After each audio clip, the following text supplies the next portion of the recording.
imagine the weight of a mountain pressing down on you. Not just figuratively, but millions of tons of solid rock suspended right above your head. You are standing in pitch black darkness, nearly 2 miles into the bowels of the earth. The air is damp, thick with the smell of sulfur and old stone. And then the silence is broken. You hear the rhythmic, heavy chug, chug, chug of a steam locomotive approaching. You see the faint glint of a headlight cutting through the subterranean fog. You step off the tracks to let it pass. But as the roar deafens your ears, you realize there are no tracks laid in this section yet, and the train rushing past you has no living passengers. For anyone who remembers the golden age of American railroading, or anyone who respects the brutal, blood-soaked history of how this nation was built, the story we are about to enter is the holy grail of industrial mysteries. This is the true, meticulously recorded history of the Hoosac Tunnel in western Massachusetts. Between 1851 and 1875, an army of miners attempted the impossible, to punch a nearly 5-mile hole straight through the solid granite of the Berkshire Mountains. It was a project so dangerous, so plagued by horrific accidents and unexplained phenomena, that the workers gave it a darker name. They called it the Bloody Pit. Pour a fresh cup, settle in, and let us journey back to a time when human sweat fought the ancient mountains, and the mountains fought back. The price of progress. Our story opens in the mid-19th century. America was expanding at a breakneck pace, and the engine of that expansion was the locomotive. Wealthy industrialists in Boston had a massive problem. New York was dominating trade because the Appalachian and Berkshire mountain ranges blocked Massachusetts from connecting easily with the West. The solution was as brilliant as it was insane. Dig a 4.75-mile tunnel straight through Hoosac Mountain. At the time, nothing of this scale had ever been attempted in the Western Hemisphere. On your porch today, you might look out at a mountain and see beauty. In 1851, the miners saw an enemy. They started digging from both sides, planning to meet in the middle. The tools were primitive, hand drills, black powder, and brute force. Progress was agonizingly slow, measured not in miles but in inches per day. But the mountain seemed to resent being hollowed out. From the very first week, things went wrong. The rock was unpredictably hard in some places and dangerously loose in others. Floods of freezing subterranean water would suddenly burst through the rock faces, drowning men in seconds. By the late 1860s, the death toll was rising steadily. But it wasn't just the sheer number of deaths that began to terrify the workers. It was the nature of those deaths, and the whispers that the tunnel was beginning to wake up. The miners were tough, hardened men, mostly Irish and Italian immigrants who had survived wars and famine. They weren't easily scared. But by 1865, men started quitting in droves. They swore that when the steam drills fell silent during shift changes, they could hear the muffled, agonizing groans of their fallen comrades echoing out from solid, unbroken rock walls. The nightmare of Shaft. 103, if you are looking for the exact moment this industrial project turned into a historical horror story, we must look at October 19th, 1867. To speed up production and provide ventilation, engineers decided to sink a massive vertical shaft from the top of the mountain down into the center of the tunnel. This was known as the central shaft. A rudimentary wooden pump house and hoist station were built. directly over the open pit, dangling 583 feet above the miners below. On that cold October morning, 13 elite miners descended into the central shaft. They were tasked with excavating the lowest, darkest level. At 1 p.m., a catastrophic spark ignited a leak in the gas-lit lamps of the pump house at the surface. Within seconds, the entire wooden structure exploded into a raging inferno. The man operating the hoist fled for his life as the burning roof collapsed. Down below, the 13 miners heard a dull roar. They looked up the massive vertical cylinder and saw a terrifying sight. A rain of fire, burning timbers, heavy iron machinery, and sharp metal drill bits falling straight down upon them.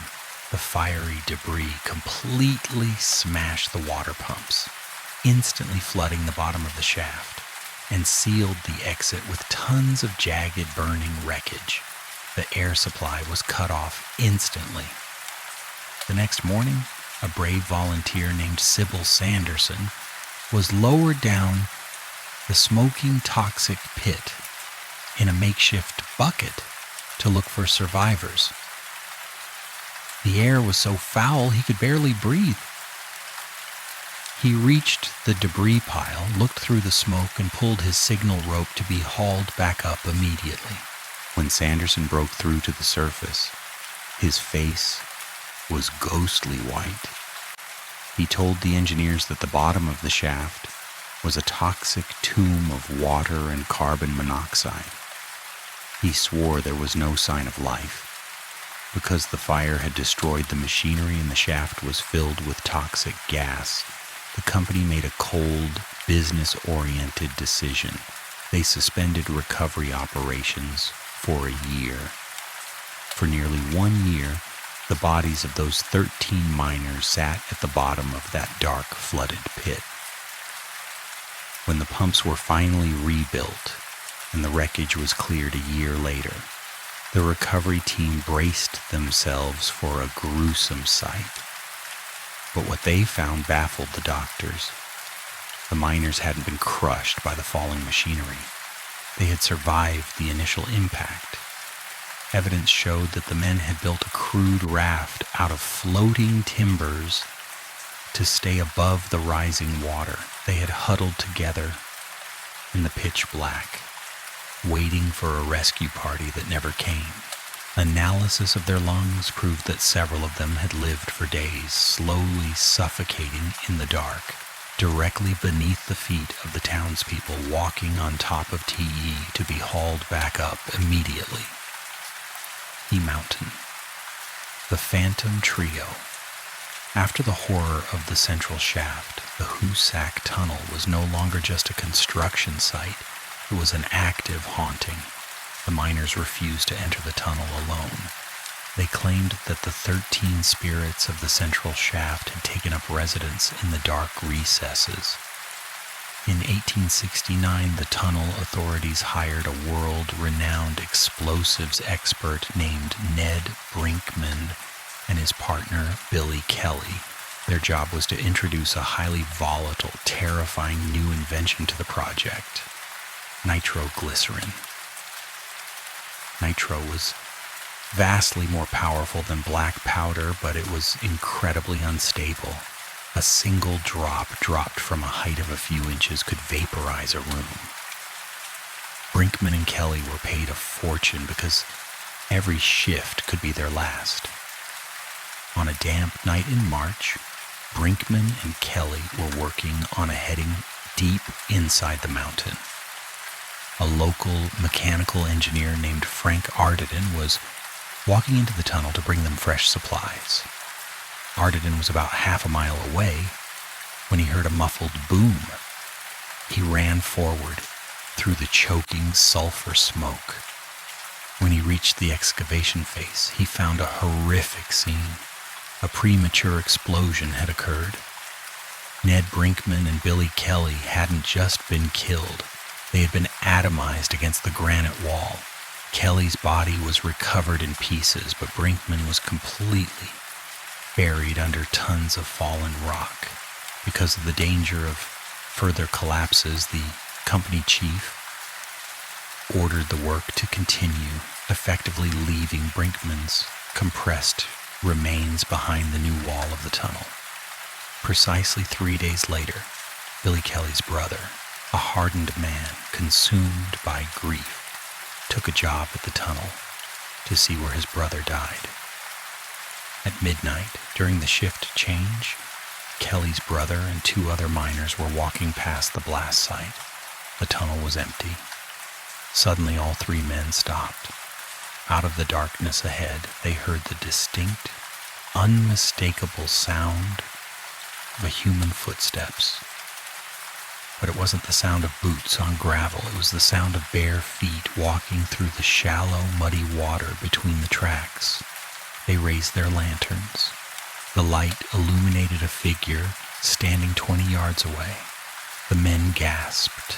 The figure was tall, completely naked, and its skin had the pale, bluish tint of a corpse. It turned its head toward them, and the men recognized the mangled, unmistakable facial features of Ned Brinkman. The phantom looked directly at Kelly's brother, let out a low, mournful sigh, and walked straight into the solid granite wall, disappearing without a sound.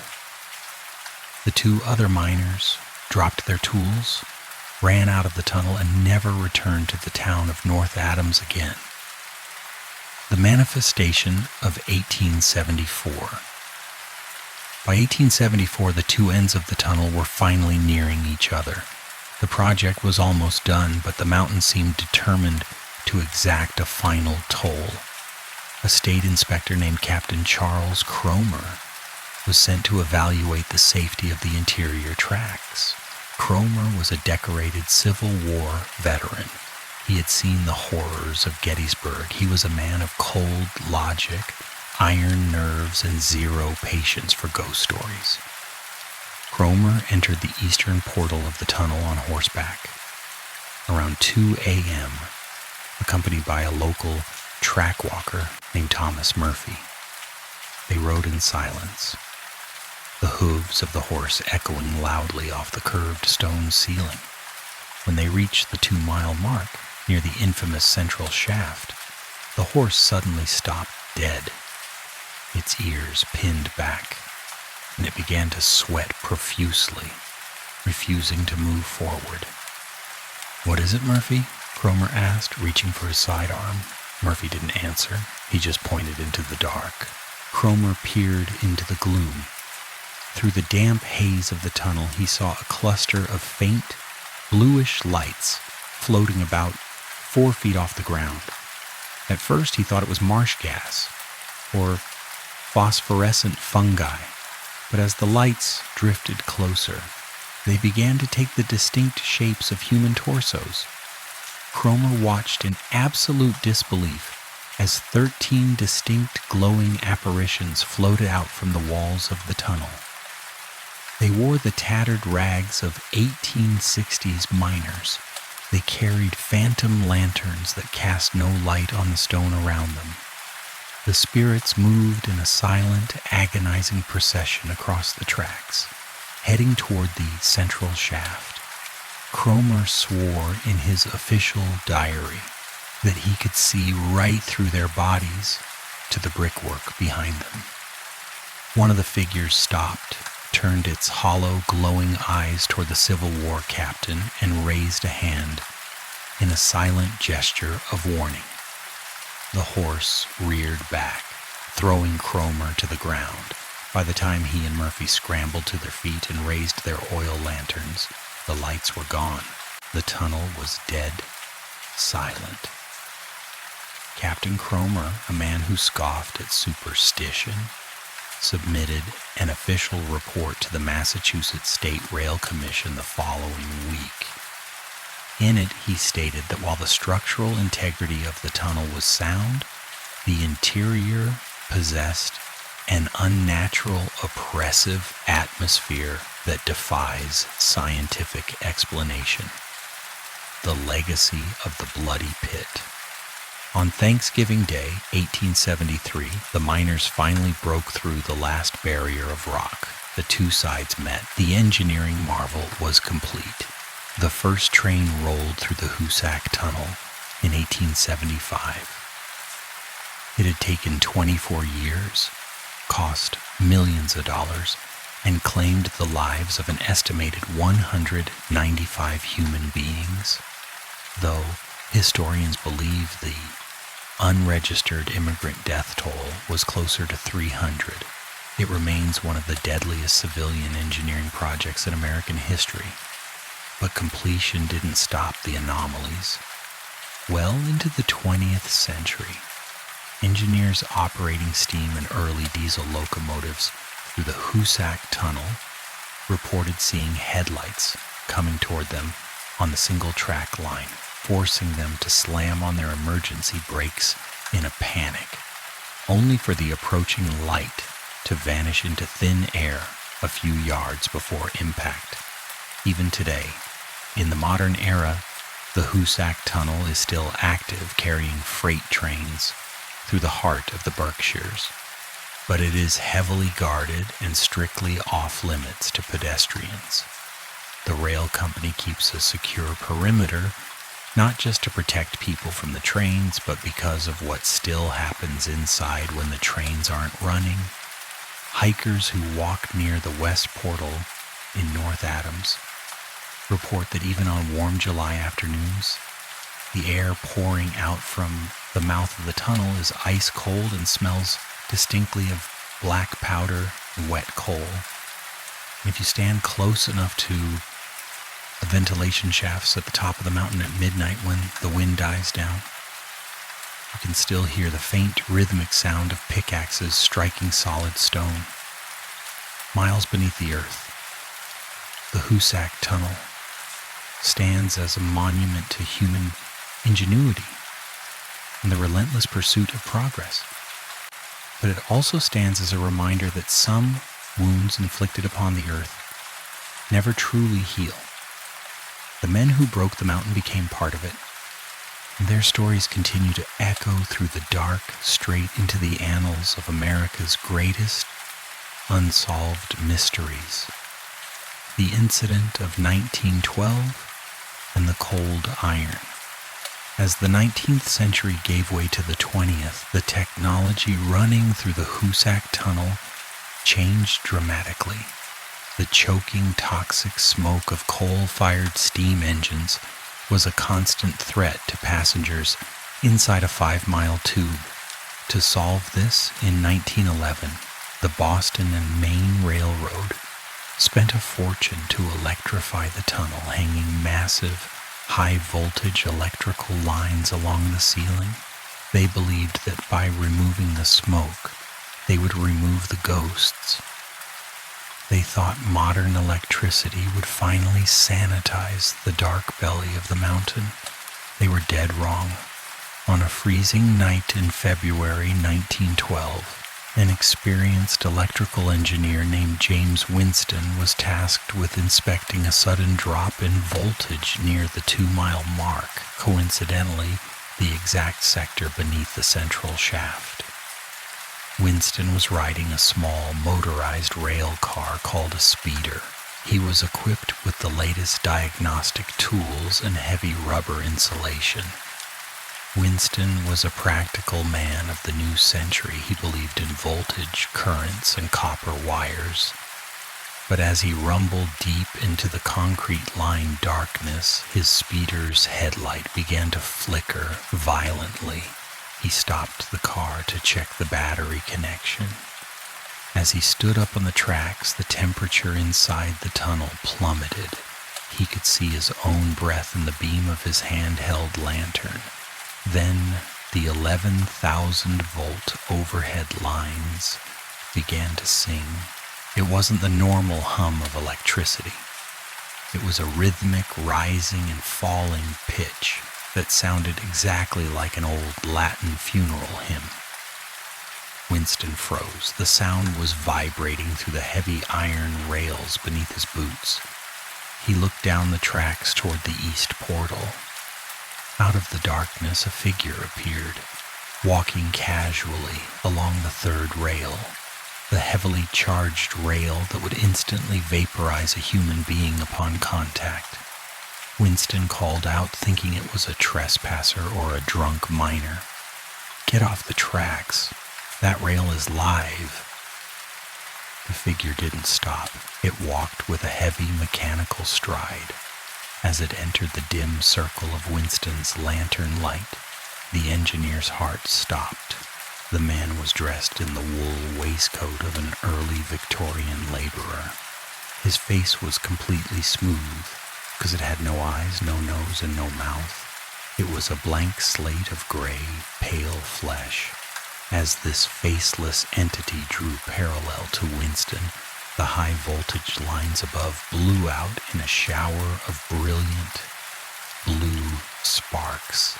The tunnel went pitch black. Winston dropped to his knees, praying aloud as the sound of heavy bare feet sloshed through the ditch water right beside him, accompanied by the overwhelming stench of raw ozone and old grave dirt.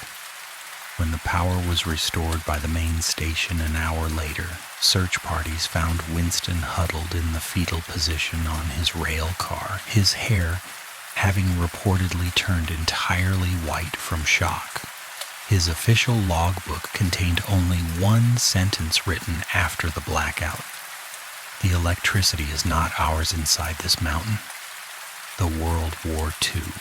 Locked down for decades, the railroad company tried to dismiss these events as the hallucinations of lonely workers suffering from sensory deprivation in the dark.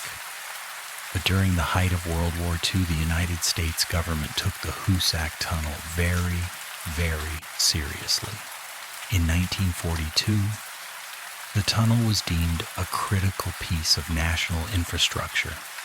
Millions of tons of military hardware, tanks, explosives, and troops were being moved from the factories of the Midwest straight to the ports of Boston to feed the war effort in Europe.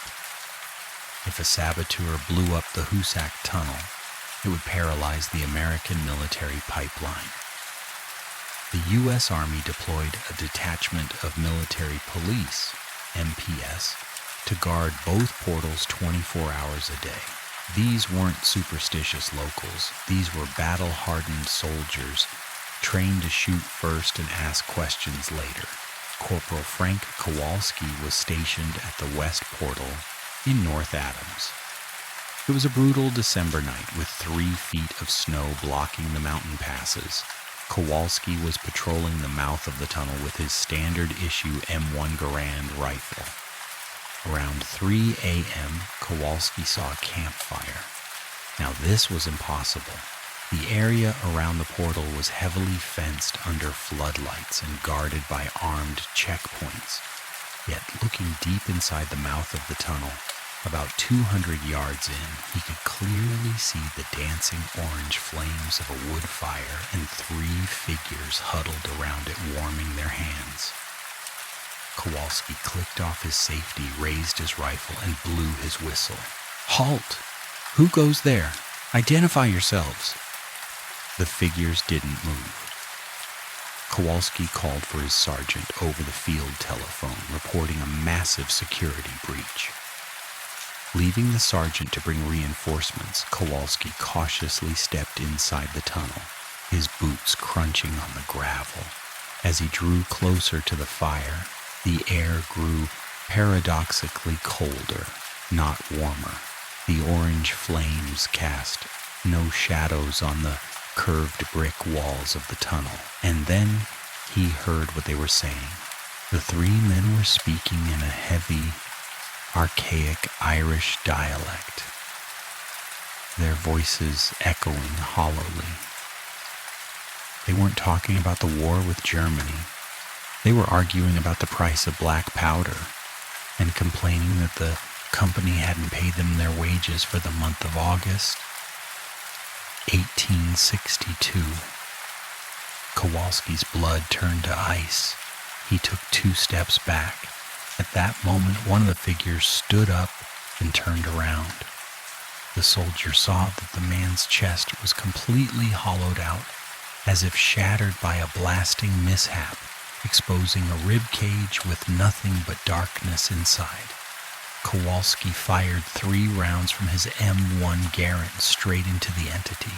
The loud bang, bang, bang echoed deafeningly in the enclosed space.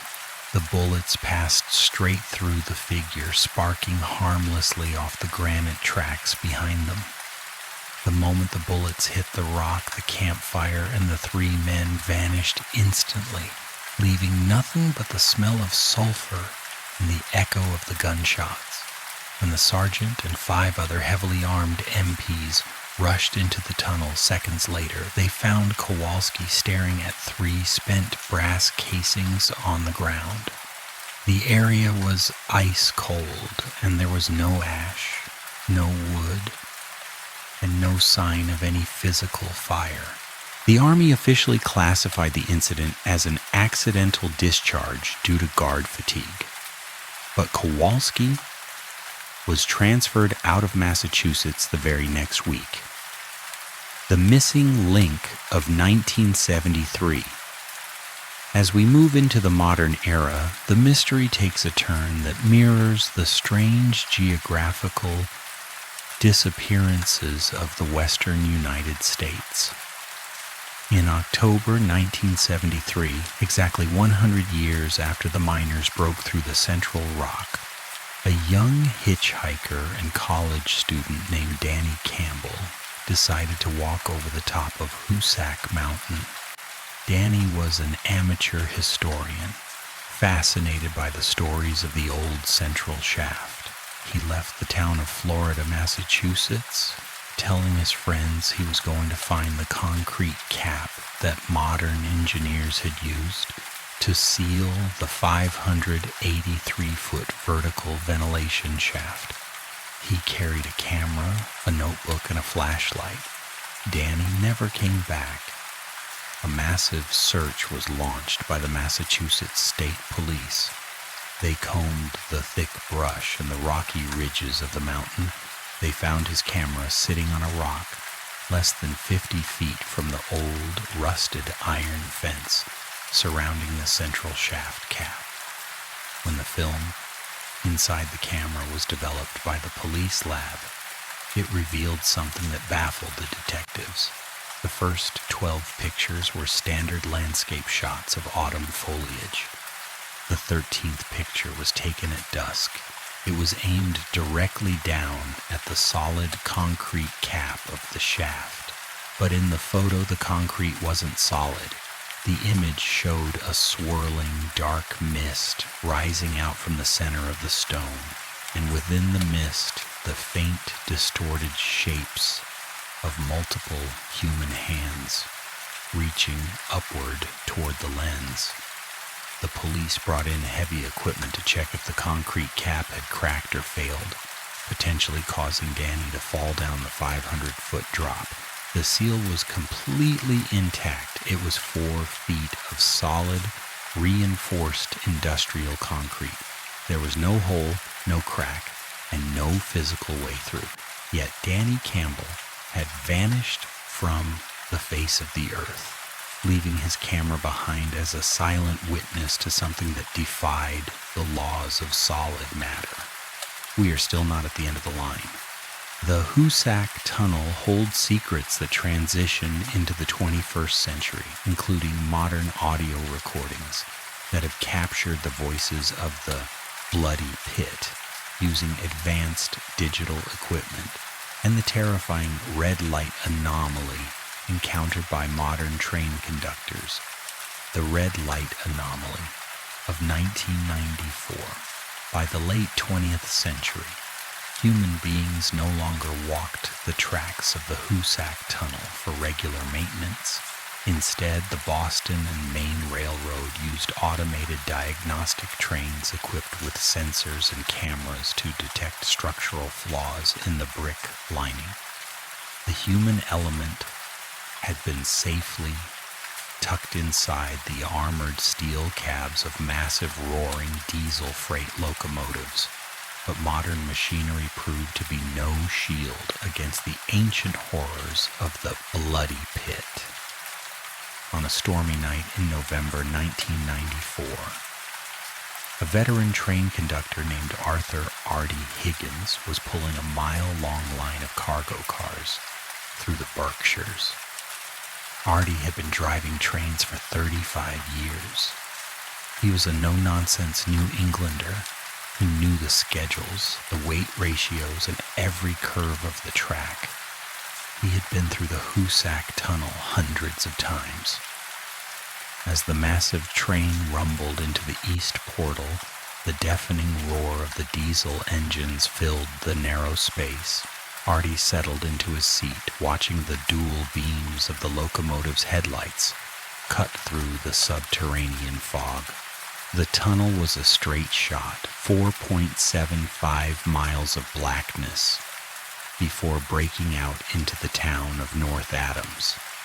About 2 miles in, right as the train neared the dead zone beneath the central shaft, the cab's radio suddenly erupted into violent static. Then the automated signaling system inside the dashboard began to beep frantically. A bright red light flashed on the console. It was the absolute emergency warning signal. Track occupied ahead. Artie's heart leaped into his throat. On a single track line inside a narrow mountain tunnel, a track occupancy warning meant only one thing. Another train had been mistakenly sent into the tunnel from the opposite direction. A head-on collision inside the mountain would be a catastrophic disaster, crushing both crews to death in a tomb of twisted steel. Artie threw his weight into the emergency brakes. The air brakes shrieked with a deafening metallic scream. Sparks flew off the wheels like a fireworks display, lighting up the dark brick walls of the tunnel. The massive, thousands of tons train skidded violently along the iron rails, taking nearly a quarter of a mile to grind to a complete shuddering halt. Silence descended upon the cab, save for the heavy panting of Artie and his young brakeman, a rookie named Kevin. "Artie, do you see that?" Kevin whispered, his voice shaking as he pointed through the thick glass windshield. Up ahead, about 100 yards away in the dead center of the tracks, was a light. But it wasn't the headlight of an oncoming train. It was a single vintage railroad lantern, emitting a dim, sickly red glow. The lantern was being held by a man standing completely still between the rails. He was dressed in a tattered, oil-stained canvas uniform from the turn of the century. Artie grabbed the radio handset, his hands slick with sweat. "Dispatch, this is train 402. We have a trespasser on the tracks deep inside the Hoosac. Send state police to the west portal immediately." Before dispatch could even answer, the figure on the tracks began to move. He didn't run away. Instead, he slowly raised the red lantern, waving it back and forth in a classic, historical railroad gesture known as the dead drop, the signal to stop immediately because the track ahead has been destroyed. As the figure waved the lantern, the headlight beams of Artie's multi-million-dollar locomotive began to bend and distort, as if the light was being sucked into a vacuum. The temperature inside the heated steel cab plummeted to below freezing in a matter of seconds. The breath of the two men formed thick white plumes in the air. Suddenly the figure looked up. Artie raised his high-powered flashlight and shone it directly onto the man's face. The man had no eyes, where his eyes should have been. There were only empty, blackened sockets, weeping a thick, dark fluid that looked like old engine oil. The entity let out a sound that bypassed the air and resonated directly inside the skulls of the two railroaders. A collective, agonizing scream of 13 men dying at once. Then the figure stepped forward, threw the red lantern directly at the windshield of the train, and vanished into a cloud of freezing, gray mist. Artie and Kevin sat paralyzed for nearly 20 minutes until a rescue crew from the North Adams station entered the tunnel from the opposite side to check on them. When the investigators walked the tracks in front of the train, they found absolutely nothing. No broken glass from a lantern, no footprints, and no mechanical failure in the signaling system. The tracks ahead were completely clear. Kevin quit the railroad the very next morning.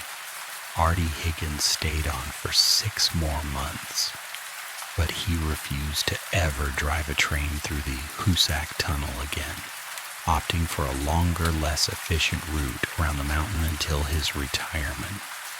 The EVPs of the Bloody Pit. As we enter the 21st century, the nature of the mystery surrounding the Hoosac Tunnel shifted from visual sightings to something hidden within the spectrum of modern audio technology. With the rise of digital audio recorders and sensitive acoustic equipment, a new wave of paranormal investigators and historians sought to capture what they called the echoes of the pit. In the summer of 2014, an audio engineer and historical researcher named Dr. Marcus Vance obtained a rare short-term research permit from the railway company to study the acoustic resonance inside the old abandoned ventilation chambers near the top of the mountain. Vance wasn't a ghost hunter, he was a scientist studying how sound waves travel through ancient, deep geological fissures. Vance lowered an array of ultra-sensitive military-grade directional microphones down into the central shaft, suspending them about 400 feet below the surface, right into the zone where the 13 miners had built their desperate wooden raft in 1867. He hooked the microphones up to a digital audio workstation inside his van at the surface. For the first 3 hours, the recordings captured nothing but the natural white noise of the mountain, the distant hollow whistling of the wind, the slow drip, drip, drip of water filtering through granite, and the deep, low-frequency rumble of a freight train passing miles below. But at exactly 1 a.m., the traditional hour of the shift change for the old miners, the audio meters on Vance's computer screen began to spike violently into the red. Vance slapped on his headphones, his eyes widening. The natural sounds of the mountain had completely cut out. In their place was a symphony of industrial chaos. Through his headphones, clear as day, he heard the frantic, rhythmic clanging of heavy iron hammers hitting metal drills. He heard the deep, booming thud of a black powder explosion, followed immediately by the terrifying, splintering sound of fracturing timbers. Then came the voices. They weren't muffled or distorted. The microphone array captured the crisp, distinct acoustics of men shouting in frantic panic. The voices carried thick, mid-19th century accents, a mix of rugged Irish brogues and early Italian dialects. "The pump is smashed. The water's coming up," a voice screamed from the darkness of the recording. "Hold the timber, Patty. Hold the bleedin' timber." Another voice roared over the sound of rushing water. Vance sat frozen in his van, the hair on his arms standing on end. He was listening to a literal audio playback of a tragedy that had occurred nearly 150 years ago, preserved perfectly within the acoustic memory of the stone, but the most terrifying part of the recording came at the very end. The sounds of shouting and rushing water faded away, replaced by a heavy, suffocating silence that lasted for about 2 minutes.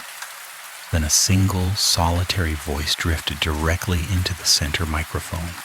The voice sounded incredibly weak, raspy, and choked with carbon monoxide. It whispered a single sentence in English directed straight at the microphone. "Tell them we are still waiting in the dark." The recording cut to dead static. Vance packed up his equipment, drove off the mountain, and submitted the audio files to an independent sound laboratory in Boston for authentication. The lab confirmed that the audio file showed no signs of digital manipulation, splicing, or hoaxing. The frequencies of the voices matched the vocal cord resonances of grown men under extreme physical and psychological distress. To this day, those audio files remain one of the most chilling pieces of recorded evidence in the history of American folklore. The guardian of the West Portal. Today, the Hoosac Tunnel remains a vital, beating artery of the American railway system. Every single day, massive freight trains, loaded with goods, rumble through the dark 5-mile corridor, completely unaware of the blood, sweat, and terror that built the walls around them.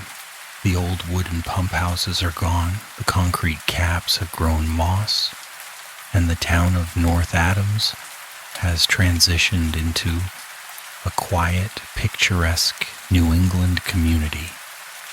But if you speak to the old-timers who live at the base of the mountain, or the retired track walkers who spent their lives maintaining the line, they will tell you that the mountain has not forgotten. The bloody pit keeps its ledger, and the spirits of the 195 men who died to conquer the Berkshires have become a permanent part of the geology. It stands as a testament to a generation of Americans who built a nation with nothing but cold steel, black powder, and raw human courage. But it also stands as a warning that when we dig too deep into the ancient places of the earth sometimes reaches back out, clenches its fist, and reminds us who truly owns the darkness beneath our feet.